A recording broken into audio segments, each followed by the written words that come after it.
నమస్తే, welcome to our channel.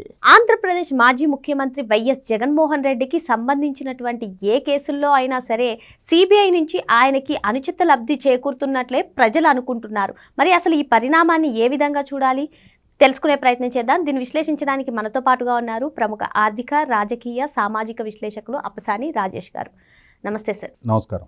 కొన్నేళ్ల క్రితం నుంచి కూడా ఏ కేసు అయినా జగన్మోహన్ రెడ్డి గారికి సంబంధించినటువంటి ఏ కేసులో అయినా సరే సిబిఐ దర్యాప్తు చేస్తుందంటే ఆ సిబిఐ దర్యాప్తు చేసినటువంటి కేసుల్లో అన్నిటికీ కూడా అనుచిత లబ్ధి చేకూరుస్తుంది జగన్మోహన్ రెడ్డి గారికి అని చెప్పి ఆంధ్రప్రదేశ్ రాష్ట్ర ప్రజల్లో అదే భావన ఉంది సార్. అసలు ఈ పరిణామాన్ని ఏ విధంగా చూడాలి? అంటే సిబిఐ అంటే అత్యుత్తమ దర్యాప్తు సంస్థ, ఆ సంస్థ పైన ఇటువంటి అభియోగాలు వెల్లువవ్వడాన్ని ఏ విధంగా చూడాలంటారు? ఇప్పుడు వాస్తవంగా ఒకసారి సిబిఐ విచారణ జరిపిన ఏదైనా ఒక కేసులో ఆ కేసులో ప్రజల అంచనాలకి భిన్నమైన వాళ్ళ విచారణలో వెలువడిన ఫైండింగ్స్, ప్రజల అభిప్రాయాలకి భిన్నమైన ఫైండింగ్స్ వచ్చాయి అన్న, ఆ విచారణ జరుగుతున్న తీరు పట్ల ప్రజలు సంతృప్తికరంగా లేరు అన్న, ఆ విచారణలో ఆరోపణలు ఎదుర్కొంటున్న జగన్మోహన్ రెడ్డికి ఒకవేళ సిబిఐ నుంచి ఆయాచిత లబ్ధి దక్కుతుందా అనే అభిప్రాయం బలపడినా బెనిఫిట్ ఆఫ్ డౌట్ కింద అలా కాదేమోలే, దేశ అత్యున్నత విచారణ సంస్థ సిబిఐ నుంచి అంత అనీవెన్ బెనిఫిట్ అతనికి ఎందుకు చేస్తారు, సాధారణ కేసుల్లాగానే ఇతని కేసును కూడా పరిగణలోకి తీసుకుంటారు, సాధారణ కేసుల్లో తమ ముందుకి ఆరోపితులుగా వచ్చిన వాళ్ళని విచారించినట్టు ఇతను కూడా విచారిస్తారు, మనం రాజకీయంగా అతను అంటే మనకి వ్యతిరేక భావన ఉండో ఇంకోటో మనం ఒక పర్సెప్షన్కి వస్తున్నామేమో అని అనుకోవడానికి ఆస్కారం ఉంటుంది. కానీ 1, 2, 3, 4 కేసుల్లో ఇదే విధమైన ఆయాచిత అనుచిత లబ్ధి అతనికి దేశ అత్యున్నత విచారణ సంస్థ నుంచి దక్కుతుంది అనుకున్నప్పుడు ఖచ్చితంగా ప్రజలు అనుమాన పడటంలో ఆశ్చర్యం లేదు. అనుమాన పడకపోతే ఆశ్చర్యపోవాలి. వాళ్ళ నాయన ముఖ్యమంత్రిగా ఉన్న రోజుల్లో పరిటాల రవి గారి దారుణ హత్య జరిగింది. పరిటాల రవి గారి కుటుంబీకులు ఆ హత్య మీద నమోదు చేసిన ఎఫ్ఐఆర్లో కుట్రదారుడిగా జగన్మోహన్ రెడ్డిని పేర్కొన్నారు. వాళ్ళ నాయనే రాష్ట్ర ముఖ్యమంత్రి. నాడు తెలుగుదేశం పార్టీ చాలా గొడవ చేసింది. ఆయన మావాడు అన్యం పుణ్యం తెలియని అమాయకుడు, నేను సిబిఐ విచారణకు ఆదేశిస్తున్నా అన్నాడు. సరే, సిబిఐ విచారణకు ఆదేశించారు.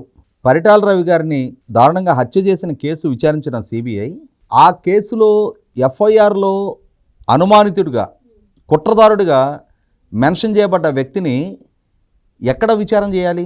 తమ సమక్షానికి అతన్ని పిలిపించుకొని విచారణ చేయాలి. కానీ వాళ్ళు డాక్టర్ వైఎస్ రాజశేఖర రెడ్డి గారు ఈ రాష్ట్ర ముఖ్యమంత్రి అయితే ఆయన క్యాంప్ ఆఫీస్లో, ముఖ్యమంత్రి క్యాంప్ ఆఫీస్లో, ముఖ్యమంత్రి అధికారిక నివాసంలో ముఖ్యమంత్రి కొడుకుని, కేంద్రంలో రాష్ట్రంలో 2 చోట్ల వాళ్ళ ప్రభుత్వాలే ఉన్నాయి. మరి ఆ క్యాంప్ ఆఫీస్కి వెళ్ళి విచారణ జరిపారు. కేసులో నుంచి ఆయన పేరు తొలగించారు. మరి వాళ్ళ నాయన రాష్ట్ర ముఖ్యమంత్రిగా ఉండి ఆ రోజు రాష్ట్రం నుంచి నెగ్గిన 29 మంది లోక్సభ సభ్యుల సంఖ్యాబలం ఆ రోజు కేంద్ర ప్రభుత్వం మనుగడలో కీలకం. అటువంటి స్థితిలో ఆయన ఏదనుకుంటే అది సాగిన రోజులు. సో ఆటోమేటిక్గా తన కొడుకుని ఆ కేసు విచారణ నుంచి సక్సెస్ఫుల్గా వాళ్ళ నాయన బయటేసుకోగలిగాడు తండ్రి అధికారంతో. సో శంకులో పోస్తే కానీ తీర్థం కాదు అన్నట్టుగా సిబిఐ చేతే క్లీన్ చిట్ ఇప్పించుకున్నారు. అది మొట్టమొదటి కేసు. రెండోది, వాళ్ళ నాయన చనిపోయిన తర్వాత వాళ్ళ నాయన అధికారాన్ని అడ్డం పెట్టుకొని ఈయన అక్రమంగా ఆస్తులు కూడబెట్టుకున్నాడు అని చెప్పని స్పష్టమైన డాక్యుమెంట్ ఎవిడెన్స్ తోటి డాక్టర్ శంకర్రావు గారు, కాంగ్రెస్ ఎమ్మెల్యే, ఆయన హైకోర్టుకు ఒక లేఖ రాస్తే ఆ లేఖని కేసుగా పరిగణించిన హైకోర్టు పిటిషన్ రూపంలో విచారణకు స్వీకరిస్తే ఆ విచారణకు స్వీకరించిన కేసులో తెలుగుదేశం పార్టీ కూడా తాను కూడా ఇంప్లీడ్ అయ్యి అశోక్ గజపతిరాజు గారు, ఎర్రమనాయుడు గారు, వీళ్ళ దగ్గర ఉన్న డాక్యుమెంట్ ఎవిడెన్స్ మొత్తం న్యాయస్థానానికి ఇచ్చిన తర్వాత న్యాయస్థానం ఆ డాక్యుమెంట్ ఎవిడెన్స్ మొత్తం చూసిన తర్వాత అక్కడికి సహజ న్యాయసూత్రం ప్రకారం జగన్మోహన్ రెడ్డికి కూడా నోటీసులు ఇచ్చి జగన్మోహన్ రెడ్డి రామ్ జేఠమలానీ లాంటి దేశంలోనే అత్యంత అనుభవజ్ఞుడు, ఖరీదైన లాయర్ని పిలిపించుకొని అతనితోటి హైకోర్టులో తన వాదనలు వినిపించుకొని అయినా సరే ఆ సాక్ష్యాధారాలు చూసిన తర్వాత ప్రైమా ఫేసి ఉందని నిర్ధారణకు వచ్చిన హైకోర్టు ఇతని మీద సిబిఐ విచారణకు ఆదేశించింది. సిబిఐ ఇతనితో పాటు కొన్ని వందల మందిని విచారించింది. కొన్ని వందల ప్రభుత్వ ఫైళ్లు ఏ ఆరోపణలు ఉన్నాయి, ఏమని ఆరోపణలు? ముఖ్యమంత్రిగా డాక్టర్ వైఎస్ రాజశేఖర రెడ్డి గారు ఒక కార్పొరేట్ సంస్థకి ఏదో ఒక విధానపరమైన నిర్ణయం ద్వారా ఒక లబ్ధి చేకూర్చడం, ఆ కార్పొరేట్ సంస్థ వెనువెంటనే జగన్మోహన్ రెడ్డికి సంబంధించిన సంస్థల్లో పెట్టుబడులు పెట్టడం, దీనికి సంబంధించిన ప్రభుత్వ పరంగా జరిగిన ప్రొసీడింగ్స్, ఆ సంస్థ నుంచి జగన్మోహన్ రెడ్డి సంస్థలోకి వచ్చిన మనీ ట్రాన్సాక్షన్స్, ఇవన్నీ నిర్ధారణ చేస్తూ స్పష్టమైన సాక్ష్యాధారాలతో సిబిఐ ఎస్టాబ్లిష్ చేసి ఇతన్ని పలు దఫాలుగా విచారణ చేసి ఇతని ప్రమేయం ఉందని నిర్ధారణ చేసుకున్న తర్వాత ఇతన్ని అరెస్ట్ చేశారు. 2012 సంవత్సరంలో అరెస్ట్ చేశారు. అలా అరెస్ట్ చేస్తే 16 నెలల తర్వాత 2013 సెప్టెంబర్ 23 తారీఖు రోజు ఇతనికి బెయిల్ వచ్చింది. ఇవాళకి ఆ బెయిల్ వచ్చి 12 సంవత్సరాల 4 నెలల 12 రోజులైంది. కానీ ఇప్పటికీ ఆ కేసు ట్రయల్ స్టేజ్కి రాలా. ఆయన ఒక కండిషన్ బెయిల్ మీద ఉన్న అక్యూజ్డ్. ఆయన ముఖ్యమంత్రిగా కొనసాగిన రోజుల్లో నా ముఖ్యమంత్రి విధులకు ఆటంకం అని చెప్పని అంతకుముందు ప్రతి శుక్రవారం ఈయన కేసు విచారణకు వ్యక్తిగతంగా హాజరు కావాలనేది రూల్ ఉండేది. ఈయన పాదయాత్ర చేసే సందర్భంలో కూడా ప్రతి శుక్రవారం కోర్టుకు హాజరయ్యాడు. కానీ ఒకసారి ముఖ్యమంత్రిగా బాధ్యతలు చేపట్టిన తర్వాత ఈ ముఖ్యమంత్రి పదవిని సాగ్గా చూపించి కేసు విచారణ నుంచి వ్యక్తిగత హాజరు నుంచి డుమ్మా కొట్టాడు. సరే డుమ్మా కొట్టావు, నువ్వు 2024 మే 13 ఎలక్షన్స్ అయిపోయినాయి, జూన్ 4 ఎన్నికల్లో ఓడిపోయావు. ఆ తర్వాత వాయిదాలకు ఎందుకు వెళ్ళట్లా? ఆ తర్వాత కూడా నువ్వు ప్రభుత్వం నుంచి ముఖ్యమంత్రి హోదా నుంచి దిగిపోయి కూడా 19 నెలల కాలం పూర్తయిపోయింది కదా. మరి ఈ 19 నెలలుగా సిబిఐ ఇతను కోర్టుకి హాజరు కాకుండా ఉంటుంటే ఎందుకని ఉపేక్షిస్తూ ఉంది? ఇదే క్రమంలో ఇతనికి బెయిల్ ఇచ్చిన రోజు కొన్ని కండిషన్స్ ఇంపోజ్ చేశారు. విచారణకు సహకరిస్తా, సాక్షులను ప్రభావితం చేయను అని చెప్పని. కానీ ఇతను తన ముఖ్యమంత్రి పదవిని అధికారాన్ని అడ్డుపెట్టుకొని సాక్షులను ప్రభావితం చేశాడు. చాలామంది ఇతను కేసులు విచారించిన అధికారులను వేధింపులకు గురి చేశాడు, వాళ్ళ మీద కేసులు నమోదు చేశాడు. అలాగే ఇతని అధికార దుర్వినియోగంతో కేసు విచారణ వేగవంతం కాకుండా అడ్డుకుంటా వస్తున్నాడు. సిబిఐ కోర్టులో 126 cash and discharge petition file చేసి అవి ఒక కొలిక్కి రాకుండా చూసుకుంటూ అసలు కేసు ట్రయల్ స్టేజ్కే రాకుండా అడ్డుకుంటా ఉన్నాడు. అయినా సరే సిబిఐ ఇతని పట్ల ఎందుకని కఠినంగా వ్యవహరించట్లా? ఇతను బెయిల్ రద్దు చేయమని చెప్పని ఎందుకని సిబిఐ డిమాండ్ చేయట్లా? న్యాయస్థానాన్ని అప్రోచ్ అవ్వాలి కదా. ఇతను బెయిల్ కండిషన్ ఉల్లంఘనకు పాల్పడతా ఉన్నాడు, బహిరంగంగా శాంతి భద్రతలకు విఘాతం కలిగించే వ్యాఖ్యలు చేస్తూ ఉన్నాడు, సమాజంలో అస్థిరతకి కారకుడవుతూ ఉన్నాడు. ఇవాళ విచారణ జరిపే పోలీసు అధికారులని బట్టలోడు దించి నిలబెడతా అని చెప్పని బెదిరిస్తూ ఉన్నాడు. డ్యూటీలో ఉన్న పోలీసు అధికారులని వాళ్ళ మోరాలిటీ దెబ్బతీసే ప్రయత్నం చేస్తూ ఉన్నాడు. అదే సందర్భంలో తన శ్రేణుల ద్వారా రప్ప నరుగుతామని చెప్పని సమాజంలో శాంతి భద్రతలకు విఘాతం కలిగించడానికి ఇతను కారకుడవుతూ ఉన్నాడు. ఇన్ని ఉల్లంఘనలు ఇతని వల్ల జరుగుతూ ఉన్నప్పుడు ఇవన్నీ బెయిల్ కండిషన్ వైలేషన్సే. అయినా సరే సిబిఐ ఇతని విషయంలో కఠినంగా ఎందుకు వ్యవహరించట్లా? ఈ విధంగా చూసినప్పుడు 100కి 100 పాళ్ళు అసలు సిబిఐకి ఈయనకి మధ్య అవినాభావ బంధం ఏంటి? ఆ రోజంటే సరే వాళ్ళ నాయన అధికారం, ముఖ్యమంత్రి హోదా, దాన్ని అడ్డుపెట్టి ఆ కేసు నుంచి బంధం విముక్తుని చేశారు. సరే నిజంగానే ఈయన ప్రమేయం లేదని చెప్పని సిబిఐ భావించిందేమో అని చెప్పని బెనిఫిట్ ఆఫ్ డౌట్ ఇవ్వడానికి ఆస్కారం ఉండేది పరిటాల రవి గారి కేసు. కానీ ఈ కేసు కూడా చూసిన తర్వాత ఖచ్చితంగా సిబిఐ నుంచి జగన్మోహన్ రెడ్డికి అనుచిత లబ్ధి చేకూరుతుంది అని చెప్పని అభిప్రాయం కలగటం ఖాయం.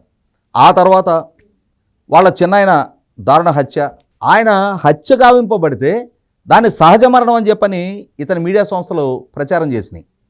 తర్వాత అది హత్య అని చెప్పి నిర్ధారణ అయిన తర్వాత దాన్ని రాష్ట్ర ముఖ్యమంత్రికి ఆపాదిస్తా వీళ్ళ సొంత మీడియాలో ప్రచురించారు. ఎన్నికల్లో దాన్ని ఒక ప్రచారాస్త్రంగా మలుచుకున్నారు.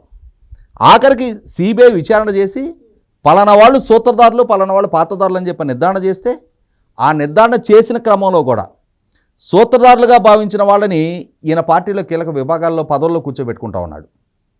వాళ్ళని అమాయకులు, ఆణిముత్యాలని చెప్పని చిన్నపిల్లోడు, మా కుటుంబంలోనే మృదు స్వభావి అని చెప్పని ఈయన కితాబులు ఇస్తూ ఉన్నాడు.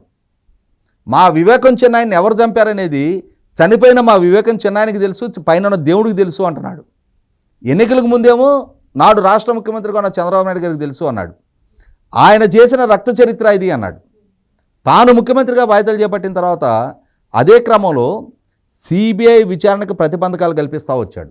సిబిఐ ఒక హత్య కేసు విచారణ జరుపుతూ ఉంటే ఆ హత్య కేసు విచారణ చేస్తున్న అధికారుల మీద తాను ముఖ్యమంత్రిగా ఉండి తన ప్రభుత్వ పోలీస్ డిపార్ట్మెంట్ చేత కేసులు పెట్టించాడు. చివరికి చనిపోయిన వివేకానంద రెడ్డి గారి కుమార్తె డాక్టర్ సునీత గారు సుప్రీంకోర్టుని అప్రోచ్ అయ్యి జగన్మోహన్ రెడ్డి ముఖ్యమంత్రిగా ఉండగా అవినాష్ రెడ్డి ఎంపీగా ఉన్న ఆ రాష్ట్రంలో విచారణకి సానుకూల వాతావరణం లేదు, వేరే రాష్ట్రానికి బదిలీ చేయండి అని సుప్రీంకోర్టుని అప్రోచ్ అయితే సిబిఐ కూడా ఆ రాష్ట్రంలో పారదర్శకంగా విచారణ జరిపే పరిస్థితి లేదు అని చెప్పని ధృవీకరించిన తర్వాత గౌరవ సుప్రీంకోర్టు ఆదేశాల మేరకు విచారణ వేరే రాష్ట్రానికి బదిలీ చేశారు. తమ అధికారి రామ్ సింగ్ మీద కేసులు నమోదు చేశారు, తమ విచారణకు ప్రతిబంధకాలు సృష్టించారు, తాము అరెస్ట్ చేయాలి అనుకున్న అవినాష్ రెడ్డికి అరెస్టు కానివ్వకుండా పోలీసుల చేత సహాయ నిరాకరణ చేయించి వాళ్ళ పార్టీ వ్యక్తులను 100 మందిని పోగు చేసి సిబిఐ అధికారులను బెదిరింపజేశారు. ఇన్ని జరిగినా ఇన్నిటి వెనకున్న కీలక వ్యక్తి తమ సిబిఐ కేసులో అక్యూజ్ నెంబర్ 1గా ఉన్న జగన్మోహన్ రెడ్డి. అతను చట్టానికి లోబడి జీవిస్తాను అని చెప్పని కండిషన్ బెయిల్ మీద ఉన్న వ్యక్తి అయి ఉండి ఈ విధంగా బరితెగింపుతో వ్యవహరిస్తున్నప్పుడు సిబిఐ ఖచ్చితంగా కఠినంగా వ్యవహరించాలి. కానీ వివేకానంద రెడ్డి గారి కేసు కూడా ఇవాళ మనం ఫిబ్రవరి 5వ తారీఖులో ఉన్నాం. 6 సంవత్సరాల 10 నెలల 20 రోజులు ఈ రోజుకి వివేకానంద రెడ్డి గారి హత్య జరిగి మరి ఇప్పటికీ ఆ కేసు విచారణే ఒక కొలికి రాల. అసలు సూత్రధారులు ఇప్పటికీ వెలుగులోకి రాల. 40 కోట్ల రూపాయల సుపారీ ప్రస్తావనకు వచ్చింది.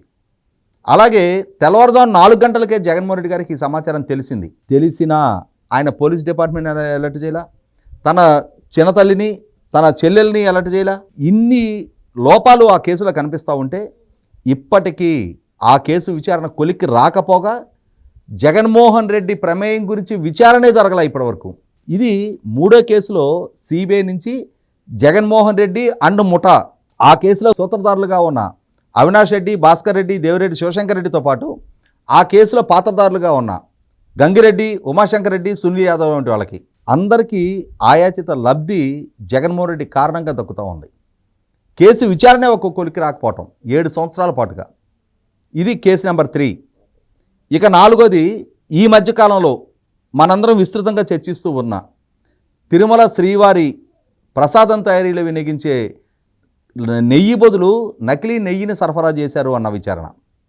అది కూడా వైవి సుబ్బారెడ్డి అభ్యర్థన మేరకు సుప్రీంకోర్టు సిబిఐ డైరెక్టర్ పర్యవేక్షణలో 2 సీనియర్ సిబిఐ అధికారులు, రాష్ట్ర ప్రభుత్వ అధికారులు, అలాగే National Food Safety and Standard అధికారితో కలిపి ఒక సిట్టు నియమించి వాళ్ళ ద్వారా విచారణ జరిపిస్తే ఆ విచారణ కూడా ఇప్పటికీ అసలు కేసు సూత్రధారులని టచ్ చేయకపోవటం, చాలామందిని అరెస్ట్ చేసింది, తప్పు జరిగిందని నిర్ధారణ చేసింది.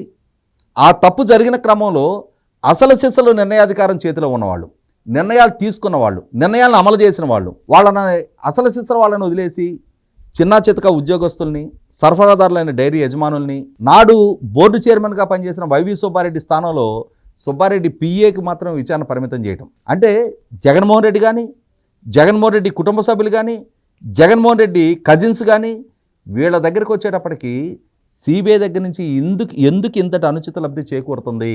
తప్పు చేశారని స్పష్టంగా కళ్ళ ముందు కనిపిస్తూ ఉన్నప్పుడు, వాళ్ళ తప్పు ఎస్టాబ్లిష్ అయ్యి సాక్ష్యాధారాలతో కళ్ళ ముందు కనిపిస్తూ ఉన్నప్పుడు వాళ్ళని బాధ్యులను చేసే విషయంలో వాళ్ళు చేసిన తప్పుకి వాళ్ళు లైబుల్గా వాళ్ళు శిక్షను అనుభవించాల్సిన స్థితిలో అనుభవించే విధంగా వ్యవహరించడంలో సిబిఐ ఎందుకు ఇంతటి అనుచిత లబ్ధి చేకూరుస్తుంది?